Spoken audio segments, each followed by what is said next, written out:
प्रिय विद्यार्थियों, आज हम कक्षा 12 के भूगोल विषय के अंतर्गत मानव भूगोल के अध्याय 2 विश्व जनसंख्या वितरण घनत्व और वृद्धि के विषय में चर्चा करेंगे। मनुष्य मानव भूगोल के अध्ययन का केंद्र बिंदु है।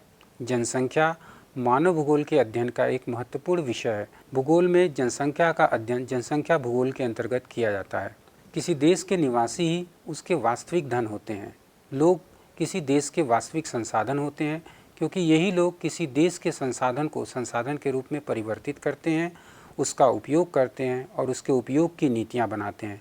अंततः एक देश की पहचान उसके निवासियों से ही होती है। अतः हमारे लिए जानना आवश्यक है कि किसी देश की जनसंख्या कितनी है, उसका वितरण और घनत्व किस प्रकार का है तथा जनसंख्या के वृद्धि का प्रारूप क्या है। इस अध्याय में हम इन तथ्यों का अध्ययन करेंगे। जनसंख्या के वितरण और घनत्व के प्रारूप हमें किसी क्षेत्र की जनांकीय विशेषताओं को समझने में मदद करते हैं। जनसंख्या वितरण का अर्थ है लोग धरातल पर किस प्रकार वितरित हैं। एशिया की जनसंख्या के संबंध में जॉर्ज बी क्रेसी का कथन है कि एशिया में बहुत अधिक स्थानों पर कम लोग और कम स्थानों पर बहुत अधिक लोग रहते हैं। विश्व के जनसंख्या वितरण के प्रारूप के संबंध में भी यह कथन सत्य है। मोटे तौर पर विश्व की जनसंख्या का लगभग 90% इसके 10% स्थल भाग पर निवास करता है। विश्व के 10 सर्वाधिक जनसंख्या वाले देशों में विश्व की जनसंख्या का लगभग 60% निवास करती है। ये देश हैं चीन, भारत, संयुक्त राज्य America, Indonesia, Brazil, Pakistan, Nigeria, Bangladesh, रूस और मैक्सिको। इन 10 देशों में से 6 देश एशिया में स्थित हैं। एशिया के ये देश हैं चीन, जो कि विश्व में सर्वाधिक जनसंख्या वाला देश है। भारत, जनसंख्या में इसका विश्व में दूसरा स्थान है। इंडोनेशिया, पाकिस्तान, बांग्लादेश और रूस। जनसंख्या का घनत्व। अभी हमने जिस वितरण प्रारूप का अध्ययन किया कि कहाँ ज़्यादा लोग रहते हैं और कहाँ कम लोग रहते हैं, उसे हम मापते हैं। यह जो मापने की प्रक्रिया है कि कहाँ कितने लोग रहते हैं, वही जनघनत्व है।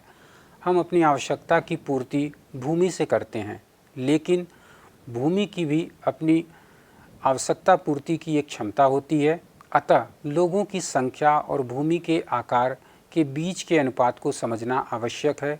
यही अनुपात जनघनत्व है। भूमि के प्रति इकाई क्षेत्र में रहने वाले लोगों की संख्या को जनघनत्व कहते हैं।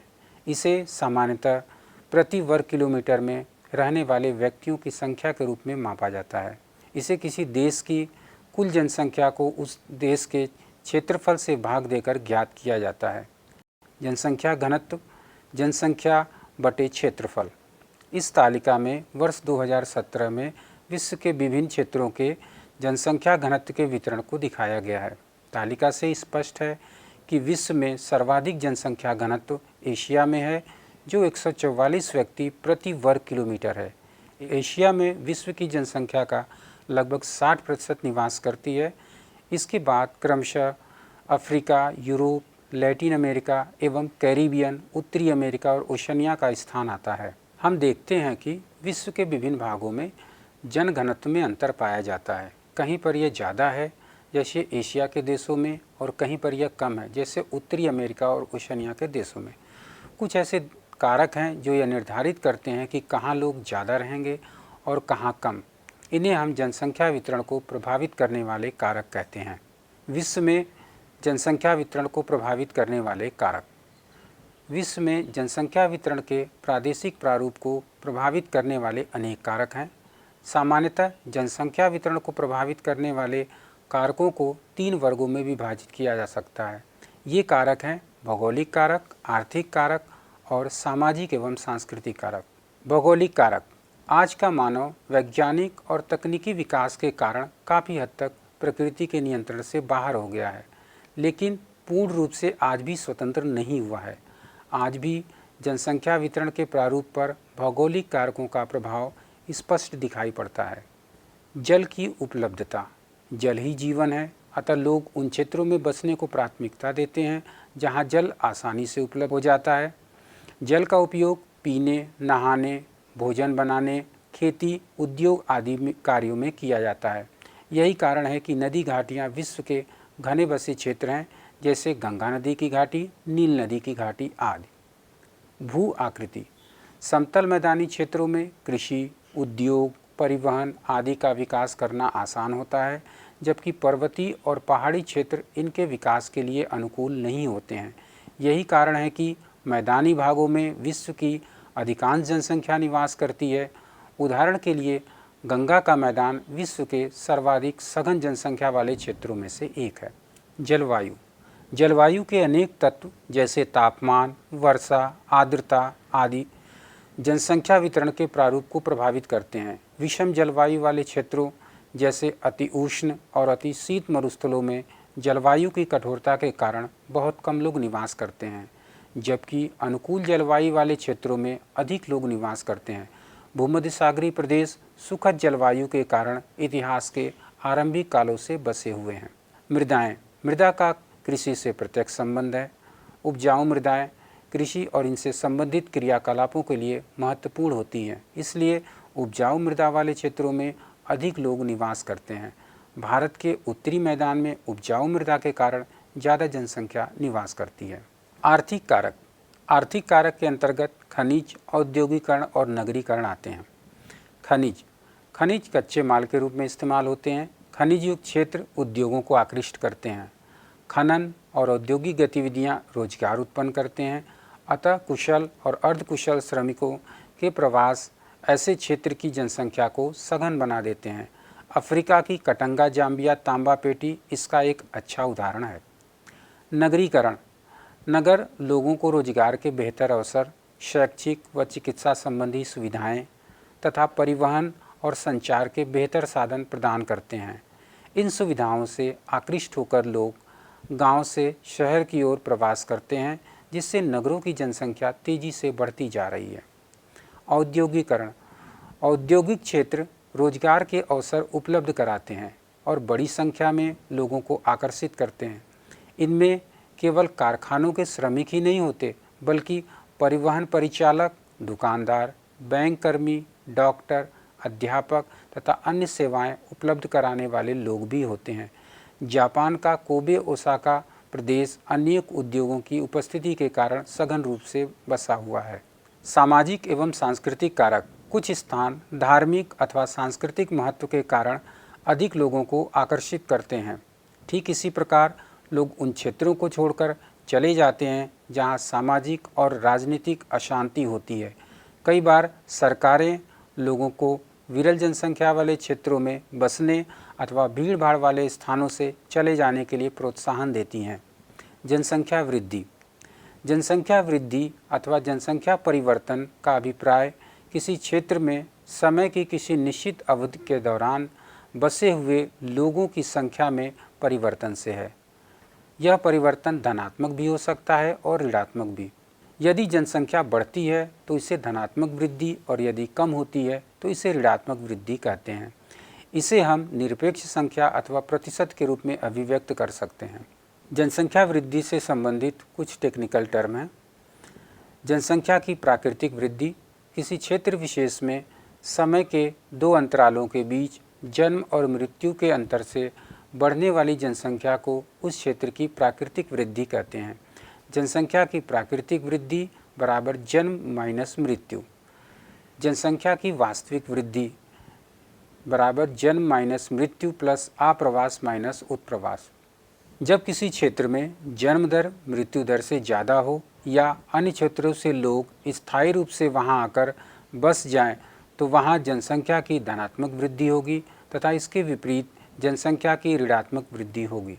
जनसंख्या परिवर्तन किसी क्षेत्र की आर्थिक प्रगति, सामाजिक उत्थान, ऐतिहासिक और सांस्कृतिक पृष्ठभूमि का महत्वपूर्ण सूचक होता है। किसी क्षेत्र में जनसंख्या में वृद्धि जिन घटकों के कारण होती है उन्हें हम जनसंख्या परिवर्तन के घटक कहते हैं। जनसंख्या परिवर्तन के घटक। जनसंख्या परिवर्तन के 3 घटक हैं: जन्म, मृत्यु और प्रवास। जनसंख्या परिवर्तन के प्रथम घटक जन्म को मापने की कई विधियां हैं। उनमें से एक अशोधित जन्म दर है।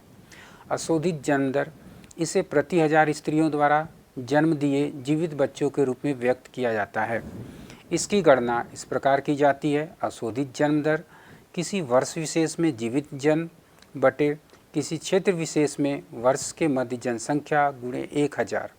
जनसंख्या परिवर्तन के दूसरे घटक मृत्यु को अनेक विधियों से गणना कर सकते हैं। उनमें से एक विधि अशोधित मृत्यु दर है। अशोधित मृत्यु दर, इसे किसी क्षेत्र विशेष में किसी वर्ष के दौरान प्रति हजार जनसंख्या के पीछे मृतकों की संख्या के रूप में अभिव्यक्त किया जाता है। अशोधित मृत्यु दर की गणना इस प्रकार की जाती है। अशोधित मृत्यु दर किसी वर्ष विशेष में मृतकों की संख्या बटे उस वर्ष के मध्य में अनुमानित जनसंख्या गुणे 1000। जनसंख्या परिवर्तन का तीसरा महत्वपूर्ण घटक प्रवास है। प्रवास, मानव एक गतिशील प्राणी है। यह अपनी आवश्यकता की पूर्ति हेतु एक स्थान से दूसरे स्थान जाता रहता है। इसे ही हम प्रवास के नाम से जानते हैं। एक स्थान से दूसरे स्थान पर गमन आगमन प्रवास कहलाता है। जब लोग एक स्थान से दूसरे स्थान पर जाते हैं तो वह स्थान जहाँ से लोग गमन करते हैं उद्गम स्थान कहलाता है, और जिस स्थान में लोग आगमन करते हैं वह गंतव्य स्थान कहलाता है। प्रवास स्थायी, अस्थायी अथवा मौसमी हो सकता है। यह गांव से गांव, गांव से नगर, नगर से नगर तथा नगर से गांव की ओर हो सकता है। आप्रवास, प्रवासी जो किसी नए स्थान पर आते हैं आप्रवासी कहलाते हैं, और इस तरह के प्रवास को आप्रवास कहा जाता है। उत्प्रवास, प्रवासी जो एक स्थान से बाहर चले जाते हैं उत्प्रवासी कहलाते हैं, और इस तरह के प्रवास को उत्प्रवास कहा जाता है। प्रवास को प्रभावित करने वाले कारक, लोग बेहतर आर्थिक और सामाजिक जीवन के लिए प्रवास करते हैं। लोग एक स्थान से दूसरे स्थान पर अनेक कारणों से प्रवास करते हैं, जिन्हें हम प्रवास को प्रभावित करने वाले कारक कहते हैं। प्रवास को प्रभावित करने वाले कारकों को दो वर्गों में विभाजित किया जा सकता है। पहला, प्रतिकर्ष कारक, वे कारक जो लोगों को किसी स्थान को छोड़ने के लिए मजबूर करते हैं प्रतिकर्ष कारक कहलाते हैं। जैसे बेरोजगारी, रहन सहन की निम्न दशाएँ, राजनीतिक उपद्रव, प्रतिकूल जलवायु, प्राकृतिक विपदाएं, महामारियां तथा सामाजिक आर्थिक पिछड़ापन। ये कारक उद्गम स्थान को कम आकर्षक बनाते हैं। दूसरा, अपकर्ष कारक, वे कारक जो लोगों को किसी स्थान पर आने के लिए आकृष्ट करते हैं अपकर्ष कारक कहलाते हैं। जैसे काम के बेहतर अवसर, रहन सहन की अच्छी दशाएं, शांति, स्थायित्व, जीवन व संपत्ति के लिए सुरक्षा तथा अनुकूल जलवायु आदि। ये कारक गंतव्य स्थान को उद्गम स्थान की अपेक्षा अधिक आकर्षक बनाते हैं। यदि हम आरंभिक काल से लेकर वर्तमान समय तक विश्व के जनसंख्या वृद्धि को देखें तो इसमें स्पष्ट प्रतिरूप दिखाई देता है। पृथ्वी पर जनसंख्या लगभग 700 करोड़ से भी अधिक है। इस आकार तक पहुंचने में जनसंख्या को शताब्दियां लगी हैं। आरंभिक कालों में विश्व की जनसंख्या धीरे धीरे बढ़ी है। विगत कुछ सौ वर्षों के दौरान ही जनसंख्या आश्चर्यजनक तरीके से बढ़ी है। प्रस्तुत चित्र में विश्व में जनसंख्या वृद्धि की प्रवृत्तियों को प्रदर्शित किया गया है। लगभग 8000 से 12000 वर्ष पूर्व कृषि के उद्भव व आरंभ के पश्चात जनसंख्या का आकार बहुत छोटा था। मोटे तौर पर जनसंख्या लगभग 80 लाख थी। इसका कारण यह था कि इस समय खाने पीने की कमी और बीमारियों के कारण जनसंख्या में वृद्धि बहुत ज़्यादा नहीं हो पाई। ईसा की पहली शताब्दी में जनसंख्या लगभग 30 करोड़ से कम थी। 16वीं और 17वीं शताब्दी में बढ़ते विश्व व्यापार ने जनसंख्या की तीव्र वृद्धि के लिए एक मंच तैयार किया। 1750 ईस्वी के आसपास जब औद्योगिक क्रांति का उदय हुआ विश्व की जनसंख्या 55 करोड़ थी। 18वीं शताब्दी में औद्योगिक क्रांति के पश्चात विश्व जनसंख्या में विस्फोटक वृद्धि हुई। इसका कारण यह था कि औद्योगिक क्रांति के बाद लोग उत्पादन में अत्यधिक वृद्धि हुई, लोगों के रहन सहन में सुधार हुआ, बीमारियों पर नियंत्रण हुआ, जिसके कारण से जन्म दर बढ़ा और मृत्यु दर कम हुआ, और जन्म और मृत्यु के अंतर के कारण जनसंख्या में विस्फोटक वृद्धि हुई। अब तक प्राप्त औद्योगिक प्रगति ने जन्म दर को घटाने में सहायता की तथा त्वरित जनसंख्या वृद्धि के लिए मंच प्रदान किया। जनसंख्या के दुगुना होने का समय वर्तमान वार्षिक वृद्धि दर पर किसी भी जनसंख्या के दुगुना होने में लगने वाला समय है। मानव जनसंख्या प्रारंभिक 1 करोड़ होने में 10 लाख से भी अधिक वर्ष लग गए, किंतु इसे 5 से 6 अरब होने में मात्र 12 वर्ष लगे।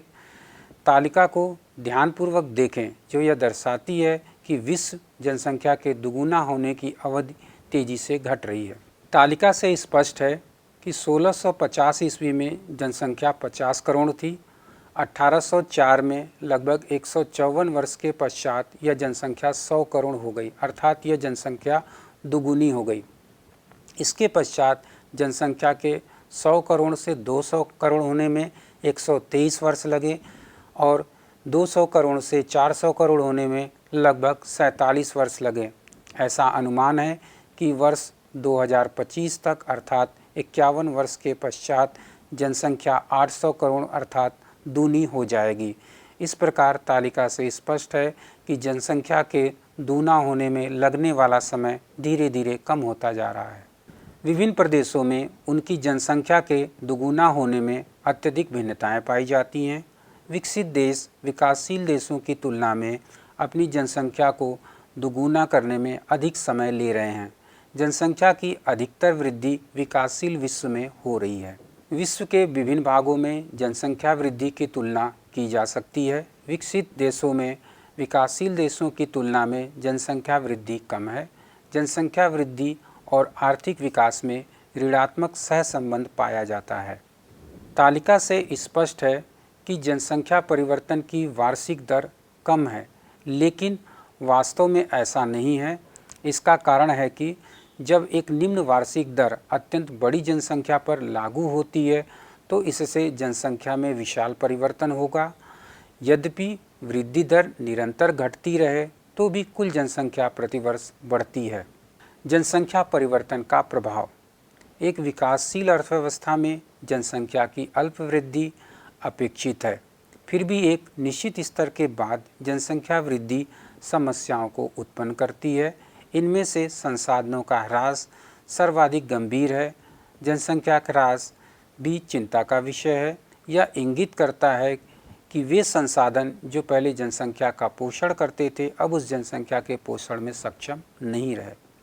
आइए हम जनसंख्या के सबसे महत्वपूर्ण सिद्धांत जनसंख्या संक्रमण सिद्धांत का अध्ययन करते हैं। इस सिद्धांत का प्रतिपादन थॉमसन और नोटेस्टीन द्वारा किया गया था। यह सबसे आधुनिक सिद्धांत है जिसे हम जननांकिकी संक्रमण सिद्धांत के नाम से जानते हैं। जननांकिकी संक्रमण सिद्धांत का उपयोग किसी क्षेत्र की जनसंख्या के वर्णन तथा भविष्य की जनसंख्या के पूर्वानुमान के लिए किया जा सकता है। यह सिद्धांत हमें बताता है कि जैसे ही समाज ग्रामीण, खेतिहर और अशिक्षित अवस्था से उन्नति करके नगरीय, औद्योगिक और साक्षर बनता है तो किसी प्रदेश की जनसंख्या उच्च जन्म और उच्च मृत्यु से निम्न जन्म व निम्न मृत्यु में परिवर्तित हो जाती है। ये परिवर्तन अवस्थाओं में होते हैं जिन्हें सामूहिक रूप से जननांकिकी चक्र के रूप में जाना जाता है। प्रस्तुत चित्र में जननांकिकी संक्रमण सिद्धांत के 3 अवस्थाओं वाले मॉडल की व्याख्या की गई है। प्रथम अवस्था में उच्च प्रजनन व उच्च मर्त्यता होती है क्योंकि लोग महामारियों और भोजन की अनिश्चित आपूर्ति से होने वाली मृत्यु की क्षतिपूर्ति अधिक पुनरुत्पादन से करते हैं। जनसंख्या वृद्धि धीमी होती है और अधिकांश लोग खेती में कार्यरत होते हैं जहां बड़े परिवार को परिसंपत्ति माना जाता है।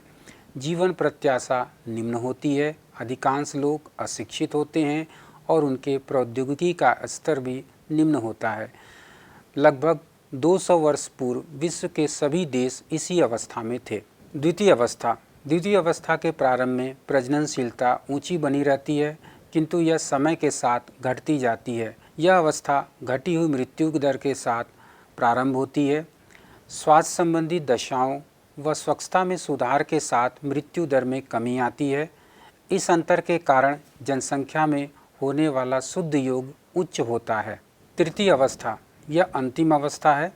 इस अवस्था में प्रजननशीलता और मर्त्यता दोनों अधिक घट जाती हैं। जनसंख्या या तो स्थिर हो जाती है या मंद गति से बढ़ती है। जनसंख्या नगरीय और शिक्षित हो जाती है तथा उसके पास तकनीकी ज्ञान होता है। ऐसी जनसंख्या विचारपूर्वक परिवार के आकार को नियंत्रित करती है।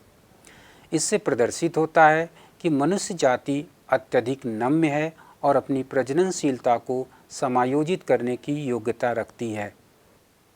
प्रिय विद्यार्थियों, जनसंख्या एक महत्वपूर्ण संसाधन है, लेकिन यदि यह आवश्यकता से अधिक हो जाए तो इससे बहुत सारी समस्याएं उत्पन्न होती हैं।